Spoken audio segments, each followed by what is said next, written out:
존재를 뒷받침하는 것은 죽음이다. 락강은 에크리에서 죽음 충동에 대해 이렇게 말합니다. 프로이트 또한 쾌락 원리를 넘어서를 발표하면서 쾌락 원리는 실제로 죽음 충동에 봉사하는 것 같다 라는 결론을 냈죠. 쾌락 원리가 죽음 충동에 봉사한다. 프로이트는 쾌락 원리에 대해 인간이 고통과 불쾌함을 피하고 쾌락과 만족을 추구하려는 기본적인 심리적 경향이라고 말했죠. 이는 기본적으로 삶의 본능인 에로스와 연결되어 있으며 우리가 긴장을 해소하고 정신적인 균형을 유지하려고 하는 무의식적인 작용입니다. 이와는 반대편에 있는 죽음 충동, 타나토스는 파괴적이고 자기 파괴적인 경향성을 나타내며 결국 모든 생명체가 무질서 상태나 무로 다시 돌아가려는 본능적인 인간의 욕구를 의미하죠. 이런 죽음 충동, 타나토스는 생애 충동인 에로스와 대립되는 충동으로 인간의 파괴적인 행동을 설명하는 데 사용됩니다. 프로이트가 쾌락 원리가 실제로 죽음 충동에 봉사하는 것 같다 라는 결론을 낸 이유는 그가 쾌락 원리와 죽음 충동 사이에 예상치 못한 관계를 발견했기 때문이죠. 쾌락 원리는 인간이 기본적으로 긴장을 해소하고 고통을 최대로 줄이며 쾌락을 추구하려는 경향입니다.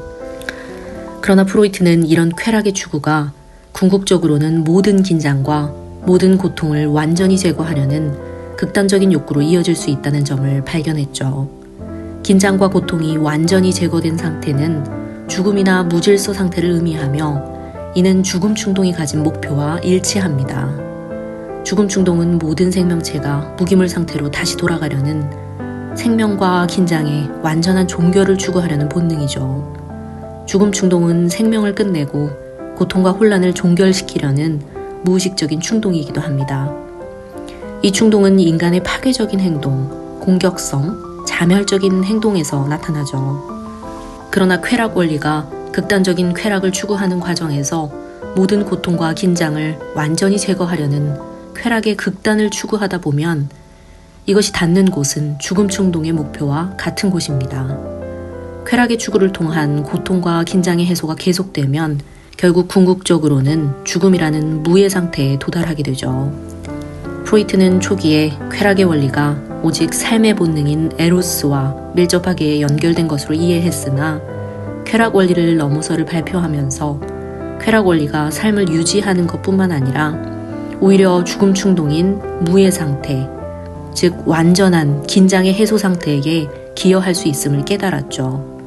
락강은 죽음 충동을 유기적 생명체에 내재된 이전의 상태를 회복하려는 충동이라고 설명하기도 했습니다. 우리는 태어나기 전 죽어 있었죠.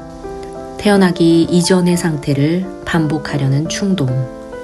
락강은 프로이트가 말한 죽음 충동에 대해 프로이트가 제시한 원래의 개념에서 한 발 더 나아가 죽음 충동을 자신의 실제계의 개념과 연결지었습니다.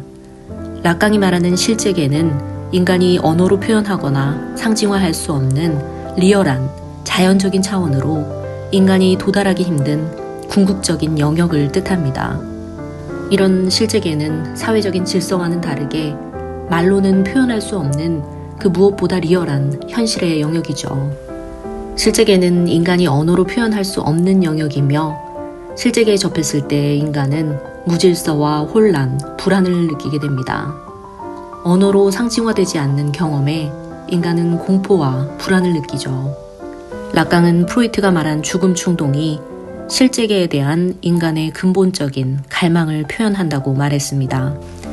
락강이 말한 실제계는 인간이 아무 때나 경험할 수 없는 영역으로 대표적인 예는 트라우마와 죽음이죠. 인간은 트라우마적 사건을 겪으며 이를 언어로 표현하기 힘들어합니다. 폭력적인 범죄나 심리적인 피해에 대한 트라우마는 말 그대로 현실을 압도하면서 상징계의 언어가 그것을 다루지 못하게 하죠. 트라우마는 말로 설명할 수 없는 상징적 질서 밖의 실제계의 강력한 경험입니다. 또 다른 대표적인 실제계의 영역은 죽음이죠. 죽음은 모든 인간이 필연적으로 마주해야 하지만 그 누구도 죽음을 온전히 이해하거나 경험하기 힘듭니다. 죽음은 상징적인 언어나 질서로 완전히 설명할 수 없는 실제계의 궁극적인 현실로 남아있죠. 락강은 주이상스의 개념을 제시하며 한 인간이 금지된 쾌락을 추구하면서 경험하는 복합적인 감정으로 고통을 포함하는 강렬한 경험에 대해 설명합니다. 주이상스는 락강이 말하는 실제계와 관련되어 있으며 인간의 상징적 사회 질서의 한계를 넘어설 때 경험하는 고통을 동반한 감정이죠. 이런 실제계와 주이상스를 접하는 순간의 예로는 극한의 스포츠인 스카이다이빙이나 높은 고도에서 암벽 등반을 하며 생명의 위협을 느끼고 이와 동시에 극도의 쾌락을 느끼는 상태를 들 수 있습니다. 인간은 실제계와 대면하며 고통을 동반한 강렬함을 가진 주이상스를 경험하게 되죠. 또한 사디즘이나 마조히즘적 행위로도 인간은 고통과 극단적인 쾌락을 함께 느낍니다.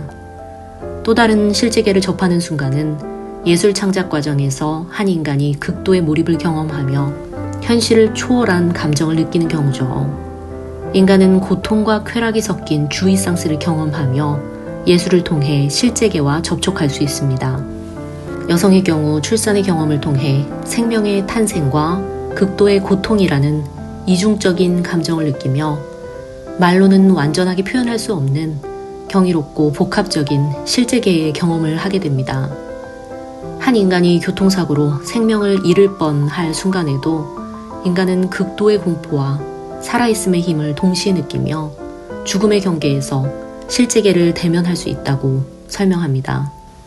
락강은 인간이 이런 실제계에 완전히 도달하려는 시도는 매우 위험하다라고 말했습니다. 인간이 실제계와 접촉할 때 발생하는 주이상스는 엄청난 고통과 엄청난 무질서적 혼란을 도발합니다. 이 때문에 락강은 인간이 과도하게 실제계에 완전히 빠져있는 삶을 정신병적 삶이라고 표현했습니다. 인간이 상징적인 질서, 즉 사회 질서와의 연결을 완전히 잃으면 실제계와 직접적으로 접촉하게 되죠. 이는 특히 편집증적 망상이나 정신분열로 드러날 수 있습니다. 편집증적 망상은 락강이 말하는 실제계가 상징계의 질서로 침입하는 사례로 편집증적 망상에 빠진 사람은 실제계의 일부를 언어로 명확하게 규정하지 못해 과도한 불안과 혼란에 시달리며 왜곡된 현실인식을 보이게 됩니다.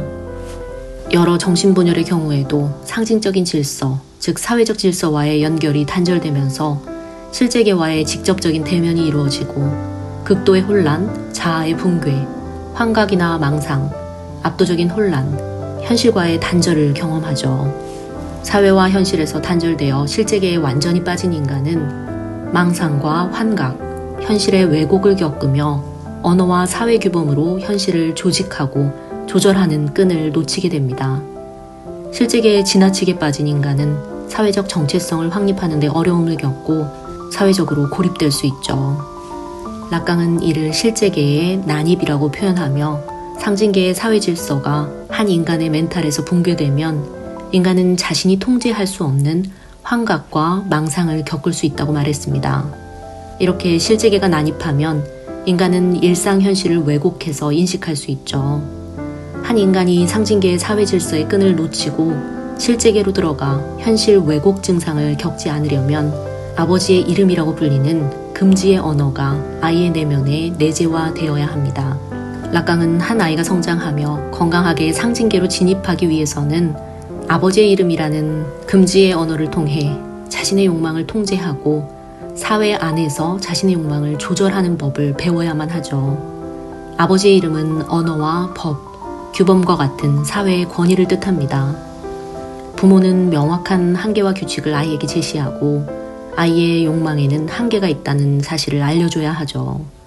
아버지의 이름은 권위의 상징이며 아이는 자신의 욕망을 사회 안에서 조정하는 연습을 해야 합니다.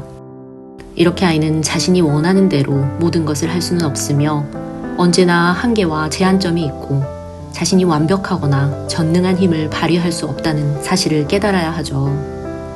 양육자인 부모 역시 전능하지 않으며 사회의 규칙에 맞추어 살아야 한다는 한계점을 명확히 인식시킬 때 아이는 불편하지만 사회의 틀 안에서 자신의 욕망을 조정하는 연습을 할 수 있습니다.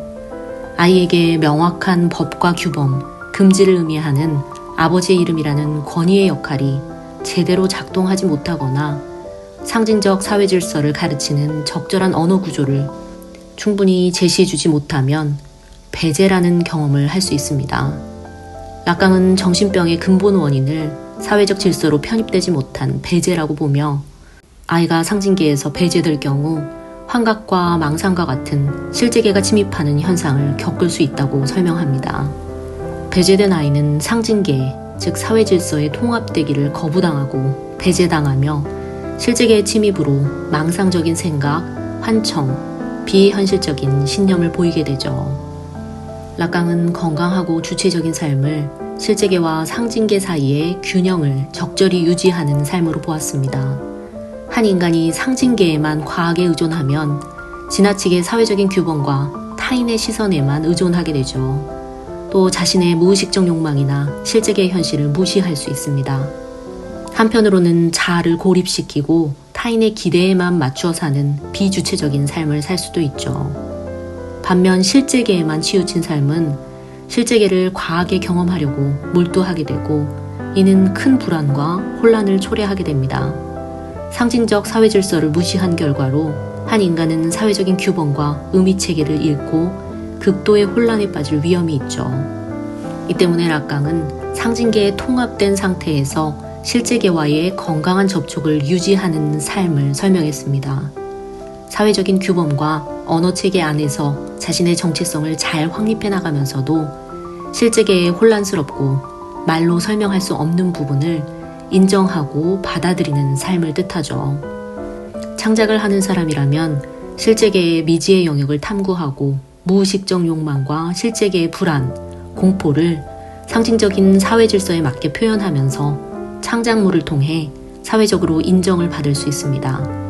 이런 균형은 인간관계에서도 마찬가지죠. 사회적인 관계를 잘 유지하면서 무의식적 욕망과 불안, 본능이 존재한다는 것을 인정하고 이를 완전하게는 아니지만 타인과 언어로 표현해 보려고 노력하면서 타협을 통해 실제계적인 대면을 타인과 공유할 수 있습니다.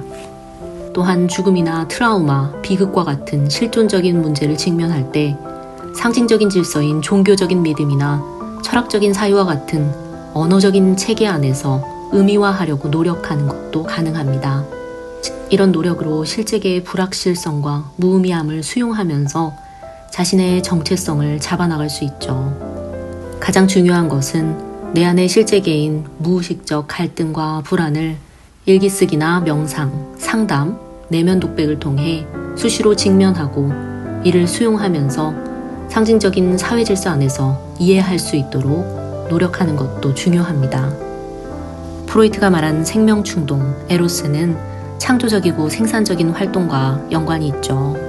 글쓰기, 그림 그리기, 영상 만들기와 같은 창조적인 예술과 사회적인 유대를 할 수 있는 사회 모임, 생산적인 일이나 취미를 해나가는 것들은 인간의 생명충동을 강화해줍니다.